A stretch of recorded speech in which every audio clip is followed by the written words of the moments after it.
28 अगस्त की हड़ताल के हवाले से कंफ्यूजन फैलाने के लिए एक ड्रामा रचाया जा रहा है कि एफबीआर पाकिस्तान के ताजर तंजीमों और नुमाइंदगान के साथ कोई मुज़ाकरात करने जा रहा है। मैं वाज़ेह करता चलूं कि जिस वक्त एफबीआर में ये ड्रामा रचाने की कोशिश की जा रही है, पाकिस्तान की ताजर तंजीमें कौमी मीडिया के सामने मौजूद और वाज़ेह और बाशगाफ अल्फाज में इस बात का ऐलान कर रही हैं, पाकिस्तान का कोई ताजर नुमाइंदा किसी तरह के मुज़ाकरात में आज शरीक नहीं है। 28 अगस्त बरोज बुध कम्मल शटर डाउन हड़ताल का ऐलान किया। हमने 16 अगस्त को हड़ताल का ऐलान किया। इस दौरान 12 दिन हुक्मरानों के पास मौजूद थे कि अगर वो मसाइल को हल करना चाहते तो हमारे दरवाजे हमेशा खुले होते हैं। लेकिन हुक्मरानों ने मसाइल को हल करने की बजाय, मसाइल पर बात करने की बजाय मुख्तलिफ रीजनल टैक्स ऑफिस के अंदर वहाँ पर डिप्टी कमिश्नर्स के जरिए, कमिश्नर्स के जरिए, इंतजामिया के जरिए दबाव और धौंस और धांधली को इस्तेमाल करते हुए और खौफ की सियासत को एक दफा फिर परवान चढ़ाते हुए मसाइल को हल करने की बजाय ताजर ओहदेदारान और ताजर नुमाइंदों को दबाने की कोशिश की।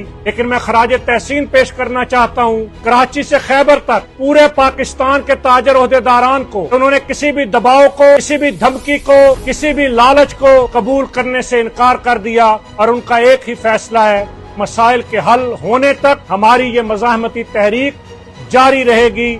28 अगस्त को पूरा मुल्क मुकम्मल तौर पर बंद होगा।